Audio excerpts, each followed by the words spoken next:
During the Soviet Union, Ukraine underwent a process called Russification. The Soviet government in Moscow did everything possible to make the peoples under their control give up their native language and start speaking Russian. This was to strengthen the Soviet Union and help avoid the threat of separatism. The main instrument of Russification was the school. In this issue, I will show the progress and scale of school Russification in Ukraine. Having researched all available statistical materials, I have compiled the following graph. As you can see, after World War II, more than 80% of Ukrainians in Ukraine studied in Ukrainian. This aligns closely with the national composition of Ukraine. The graph illustrates a consistent decline in the number of students studying in Ukrainian, reaching a point in 1986 where the majority of students switched to studying in Russian. Following the collapse of the Soviet Empire, the situation changed, and schools resumed teaching in Ukrainian. The data are presented in the table. If the Soviet Union had not collapsed, Ukrainian schools would have practically disappeared, as it happened in the same Belarus. Comparable processes unfolded in all Soviet republics. So, how did the Soviet authorities achieve such significant results in the Russification of Ukrainian schools? There were no Ukrainian schools during the times of the Russian Empire. They were forbidden. After the revolution of 1917, Ukrainian communists initiated a new national policy, and Ukrainian language education began in Ukraine. This process was known as Ukrainianization. However, it did not last long. Stalin, in his fight against opposition, systematically dismantled most of Lenin's associates who were implementing this new national policy until 1937. In Ukraine, several generations of linguists and philologists faced repression and liquidation simply because Moscow disapproved of the Ukrainian language dictionaries they had created. In the Pravda newspaper, these dictionaries were unjustly labeled as bourgeois nationalist and even fascist.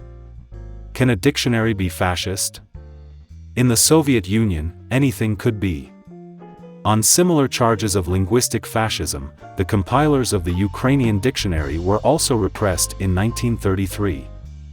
In 1938, a decree was adopted that led Ukrainian universities and schools to change the language of instruction from Ukrainian to Russian. This idea was promoted by the future General Secretary of the Soviet Union, Khrushchev.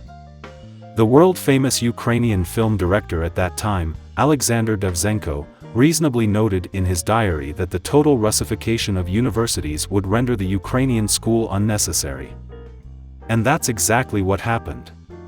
If you sought career prospects, you had to study in Russian at school to be eligible for university admission. The Ukrainian language was marginalized, considered the language of the province and the village. In the late 50s, legislation was passed to facilitate the transition of schools to Russian as the language of instruction. Ukrainian party figures attempted to protest this law, but Moscow compelled the Ukrainian parliament to pass it.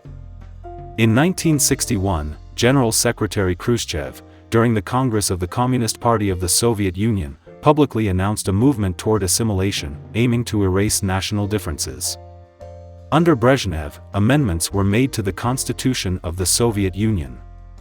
While the previous version guaranteed education in the native language, the new version stated that the state only provides such an opportunity. And in big cities there is no such opportunity, because there are almost no Ukrainian schools left there. Someone may say that the transition to the Russian language of education had the form of a voluntary choice. In fact, it was not. Here is how Russian linguist and linguist Vladimir Alpatov characterized such processes. He writes that the process of language change is never voluntary. Because there is no sense in Ukraine to give up its native language if there is no external pressure to do so. And there was pressure. Moscow did everything possible to displace the Ukrainian language. The process was stopped by the collapse of the Soviet Union.